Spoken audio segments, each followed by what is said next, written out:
Hay poca Biblia, ¿verdad? Pero sí hay. Los que traen la Biblia, váyanse al libro de Segunda de Reyes, en el capítulo 4, versículo 38 al 44. Segunda de Reyes, capítulo 4, versículo 38 al 44. Segunda de Reyes, capítulo 4, versículo 38 al 44. ¿Por qué digo que hay congruencia? Porque, Señor, danos siempre de tu agua. Esto más que otra cosa es una petición. Es una forma de acercarnos a Dios y de creer que Dios está presto para darnos su agua. ¿La tenemos? Amén. La palabra de Dios nos dice en Segunda de Reyes, capítulo 4, versículo 38 al 44. Eliseo volvió a Gilgal. Había hambruna en la región. Cuando los hermanos profetas estaban sentados a su lado, dijo a su sirviente: toma la olla grande y prepara un caldo para los hermanos profetas. Uno de ellos salió al campo a recoger hierbas. Halló una especie de uva silvestre y recogió varios racimos hasta llenar su manto. Al volver, los fue desgranando en el tiesto en el que se preparaba el caldo, sin que nadie supiera lo que era. Sirvieron la sopa a todos los hombres, pero en cuanto la probaron, exclamaron: hombre de Dios, la olla está envenenada. Y no pudieron comer. Él les dijo: tráiganme harina.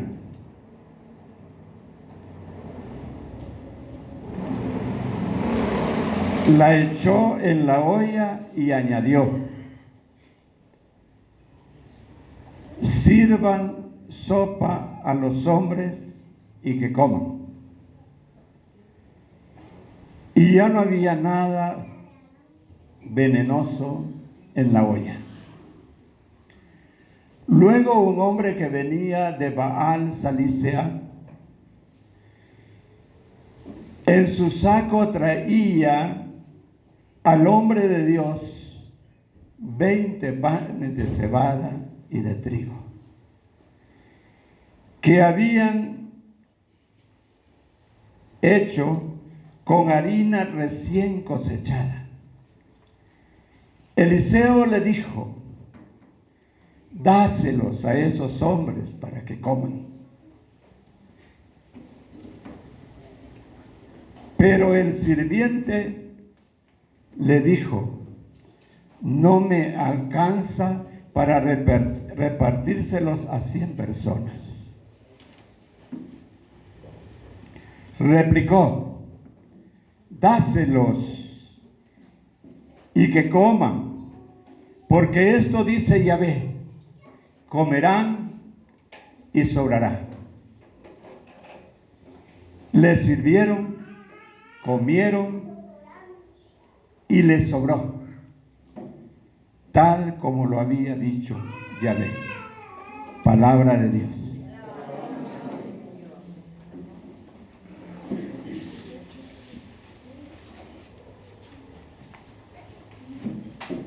Nuestra actitud, amados hermanos, frente a las crisis crisis en la vida tiene que ser determinante para salir adelante.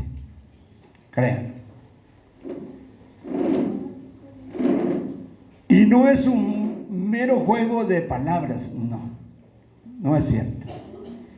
Es una realidad que usted y yo vivimos.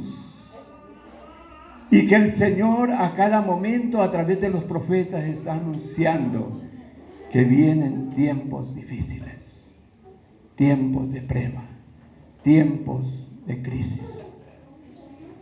Y precisamente por eso el Señor me iluminó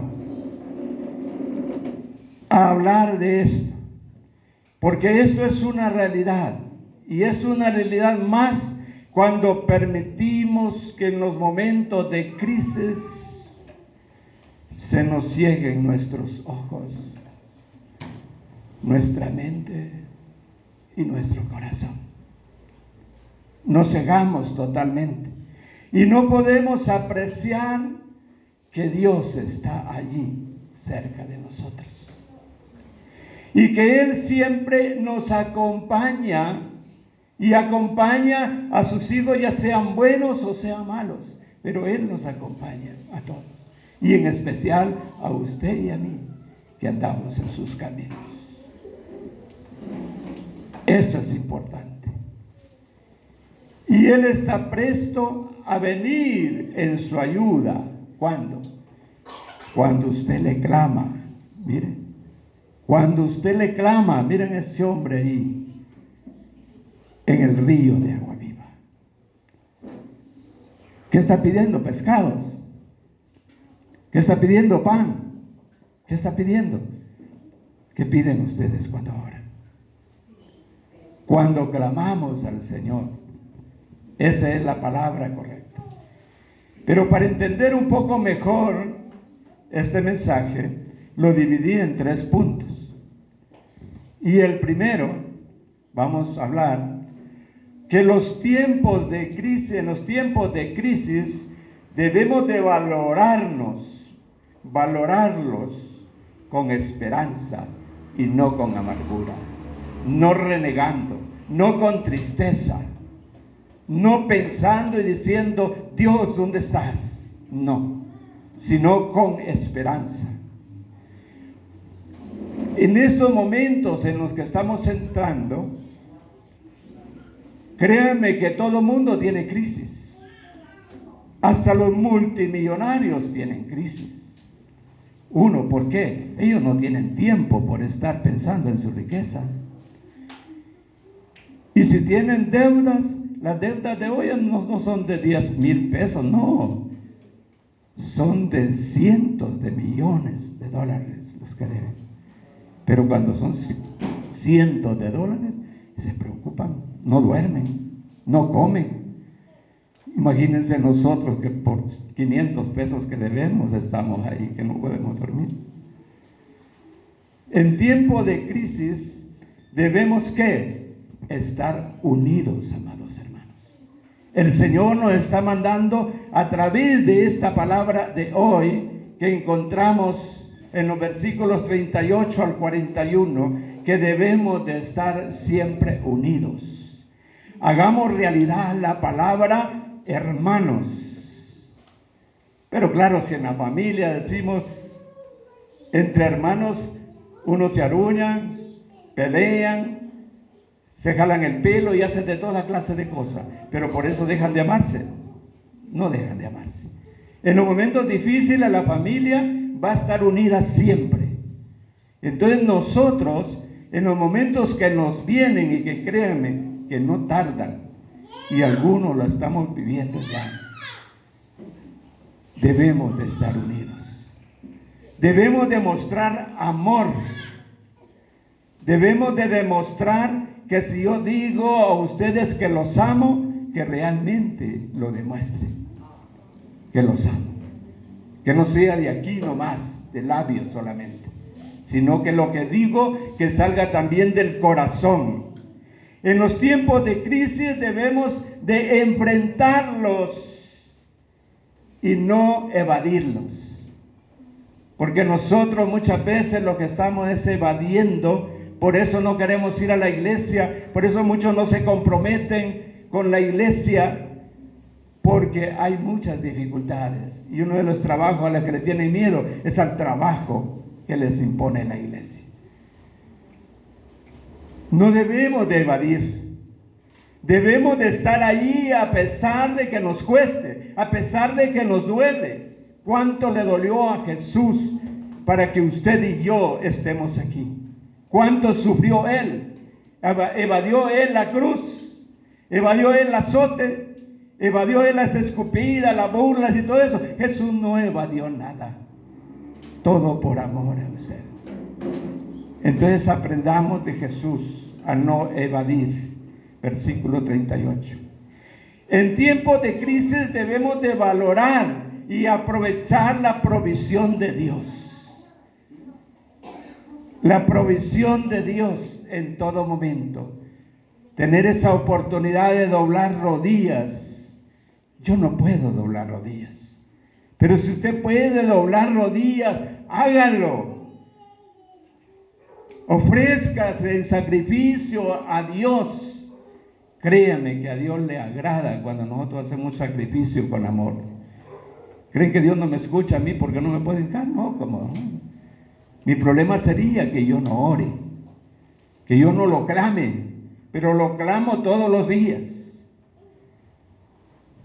En mi trabajo, en los tiempos libres, en los momentos de necesidad, yo estoy clamando. Ese es aprovechar la provisión de Dios. Saber que Él ahí está. Antes de desesperarnos, debemos de conservar la calma en medio de la crisis. No nos preocupemos. Creamos solamente que Jesús está ahí con nosotros. ¿Lo creen ustedes? ¿Seguros? Pero lo dicen con tanta tristeza que no les creo. ¿Lo creen ustedes? Amén. Jesús está ahí. Claro que sí. Segundo punto. En los tiempos de crisis debemos de cargar baterías. ¿Están de acuerdo? Hermana Johanna, pero si ni quieren venir a intercesión. ¿Cómo es eso?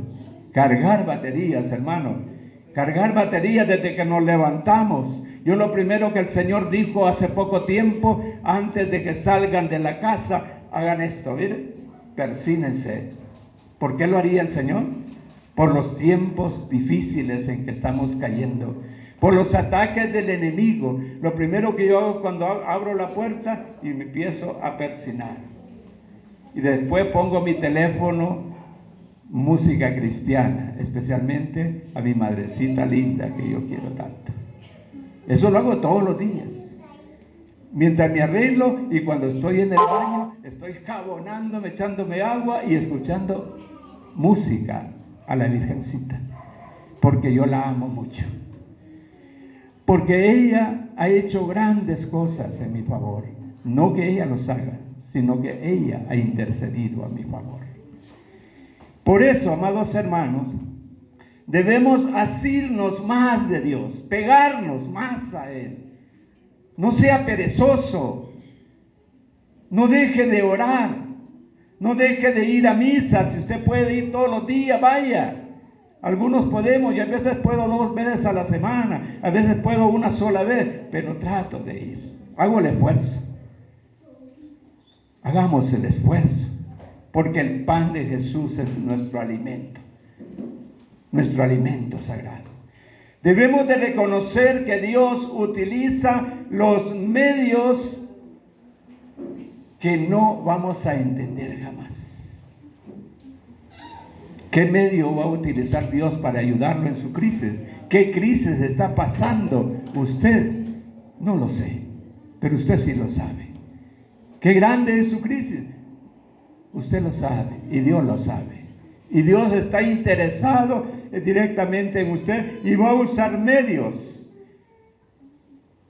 a sus hermanos que están a su alrededor, quizá a sus vecinos, quizá a personas desconocidas que jamás imaginó van a llegar a su casa como los ángeles enviados por Dios.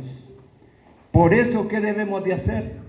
Amados hermanos, la palabra de Dios nos insta a través de esta historia de Eliseo a que aprendamos a confiar que Él va a obrar, que Él obrará en nuestro favor. ¿Cuánto lo creen? Él obrará. Él no se quedará ahí perezoso como nosotros. Si nosotros somos perezosos para orar, para pedirle, Él no es perezoso para dar. Él está presto para dar. Y más si Él nos da, debemos de pedirle con mayor confianza. Y aunque nos cueste trabajo, debemos de esperar confiados en Él. ¿Creen que tengo razón? La palabra de Dios lo estamos confirmando hoy. Aunque nos cueste trabajo, debemos de esperar confiados en Él, que Él obrará en todo momento. Tercero y último punto. En los tiempos de crisis son la antesala a la bendición. Sí. Mire, hubo un tiempo que le decía, Señor, mándame pruebas, Señor. Mira, Señor, que muchos cuentan testimonios y cosas y yo no cuento nada. ¿Para qué le pedí al Señor eso? Sí, mire, hubo un testimonio de un pastor que una vez se acercó a mí para juzgarme y ¿sabe qué me dijo ese pastor? Carlito, yo lo admiro mucho a usted. Muchísimo lo admiro. Créame que sí, lo admiro. Usted me dice una persona solo, me dijo, me dijo, pero hay una cosa. Usted es una persona que ni siquiera ha salido de una prueba y ya tiene una y dos encima más. Óigame. Pero luego hace un comentario. ¿No será, hermano, que por ahí anda mal? ¿Está haciendo algo fuera de orden? ¿No será que tiene otra mujer por ahí? ¿No será que se echa sus tragos a escondidas? ¿No será que...? Cuántas cosas me vinieron a mi mente que ese hombre quiso decir, ¿verdad? Juzgándome. Y yo me quedé en mi corazón dolido y me doblé rodillas y lloré al Señor pidiéndole que me ayudara, porque santo no soy, eso sí es cierto, santo no soy, pero que me ayudara a entender en qué estaba fallando. ¿Y saben a quién usó? A otro hermano evangélico, uno testigo de Jehová, que siempre lo visitan a uno. Y sin saber me dijo, habrá muchas pruebas en el camino, me dijo así, pero vale la pena servir al Señor. Y créame que las pruebas no siempre son por causa de pecado, sino porque Dios, dice, quiere glorificarse. Y allí pues ya me consolé. Y dije, gracias, Señor. Vino mi respuesta. Porque Dios así es, Él no se queda con nada. En los tiempos de crisis se pone a prueba el manantial. ¿De qué eres tú? ¿Eres de barro o eres de bronce? ¿De qué material estás hecho? Ahí es donde nos probamos. Ahí es donde viene directamente la paciencia. La paciencia no viene pidiéndosela al Señor. El Señor lo que hace para darnos paciencia es mandarnos pruebas, dificultades. Eso es lo que hace. Y después de la prueba viene la paciencia. ¿Sí? Pero tenemos que hacer lo que Jesús dijo en San Mateo 11:28. Vengan a mí todos los que están cansados,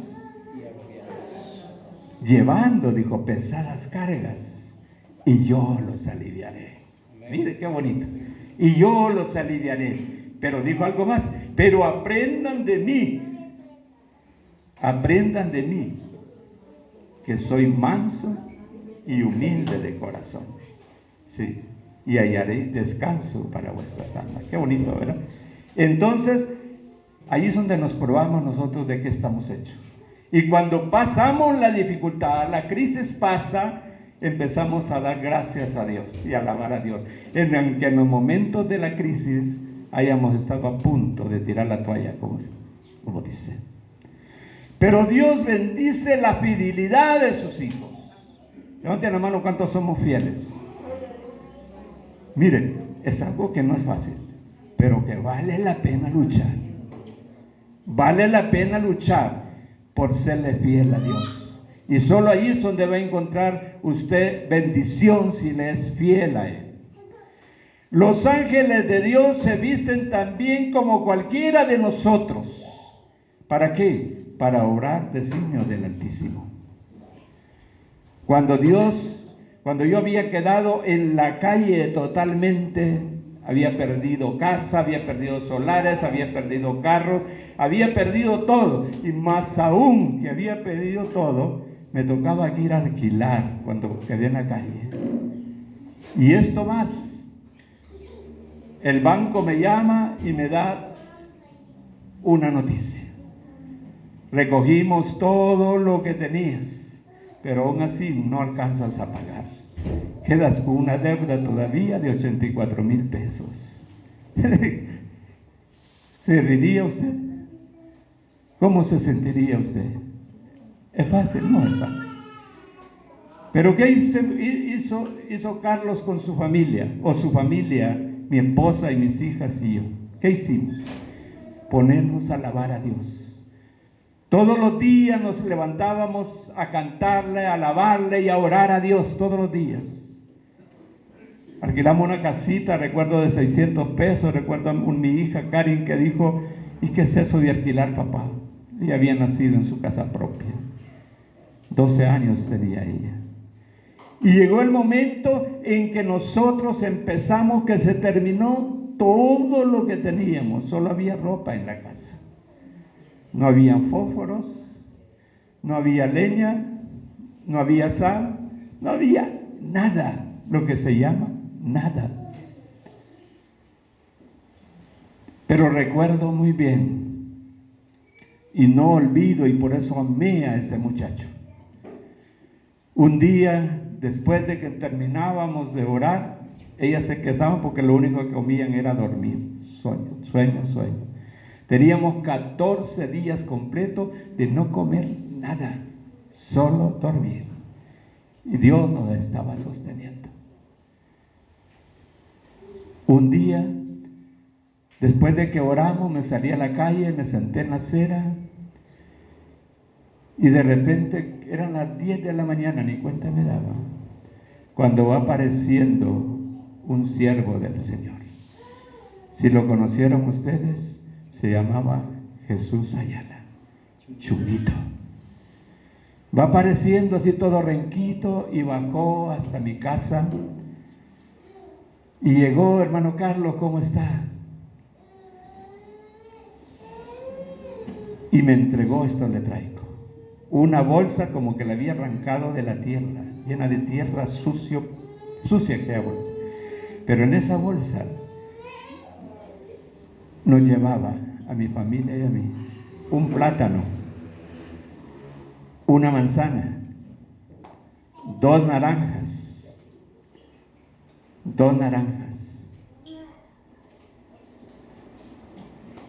y 2 mínimos. Ahí es cuando uno realmente se da cuenta de qué está hecho. Ahí es cuando uno se da cuenta de qué está hecho. Yo agarré a aquel hombre ahí en la calle y oré con él. Y le dije: gracias, Señor, porque no es Chunguito, sino que eres tú.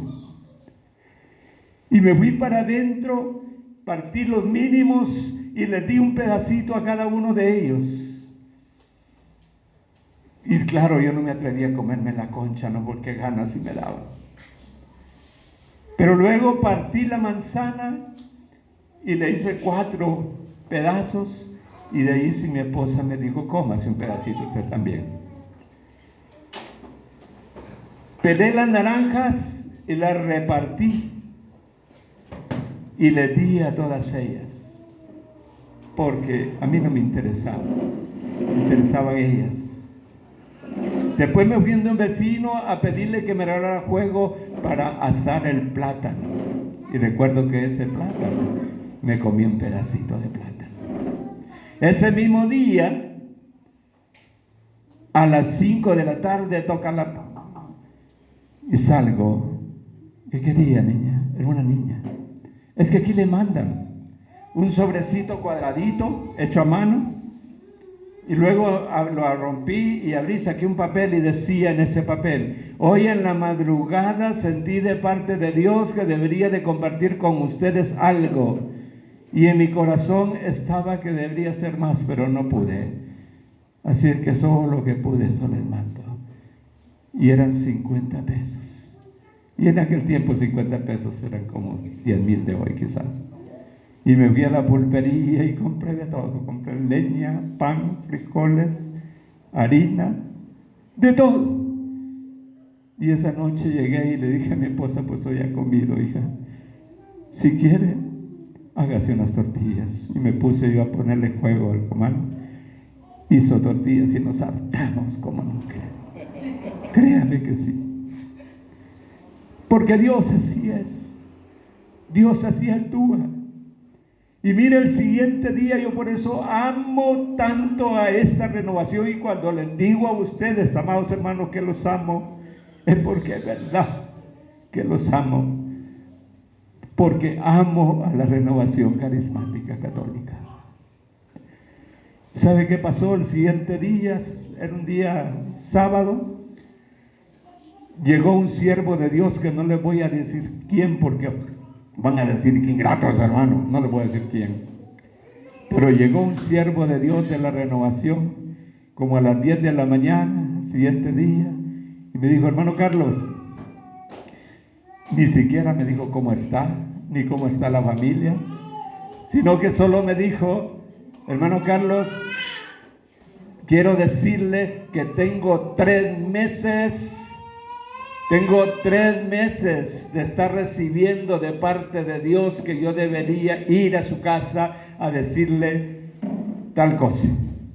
Pero yo no quería. Miren qué sincero, ¿va? Sí, hay que alabar a las personas que son sinceras, ¿va? Qué sincero el hermano. Yo no quería. Pero hoy, ese día, yo ya no aguantaba más, hermano. Yo no aguanté más y le dije al Señor: pues voy a ir. Y así es que yo vine, y el Señor dice que se prepare para predicar el domingo, y que antes de predicar dé aunque sea 5 minutos de su testimonio de lo que está pasando aquí. Eso fue lo que dijo el Señor, y yo no sé qué está pasando, pero eso fue lo que dijo el Señor. Y recuerdo que le contesté: hermano, pero yo no estoy preparado. Pero es que me sentía débil en mi cuerpo, ¿verdad? Espiritualmente estaba bien. Pues me dijo él, ¿saben qué me dijo? Pues yo ya le dije 3 meses y yo no quería venir, y he venido a hoy. A hoy ya cumplí con mi misión, y si usted no la cumple es problema suyo. Me dijo, y yo la aguanté y se fue. Qué amor más grande, ¿verdad? Y se fue. Entonces me preparé yo para predicar. Y créanme que antes, desde que yo entré, empezó aquella unción en la San José. Una unción fuerte, al grado que Dios ha usado los mensajeros, y antes de que yo pasara a predicar, me ha llamado el Señor y me ha ungido, y pasé a predicar. No olvido el tema: en las peores circunstancias de nuestra vida, Jesucristo es la respuesta. Ese fue el tema. Y empecé a predicar, pero mientras predicaba, iba contando la situación real de nuestra vida. Miren, Dios, lo que estoy tratando de decirles, que Dios actúa de forma extraña, de la forma que usted jamás se va a imaginar, pero Dios actúa. Y mire, cuando yo terminé de predicar y de dar testimonio, me fui a hincar en una banca, porque eso es lo que eran antes, bancas.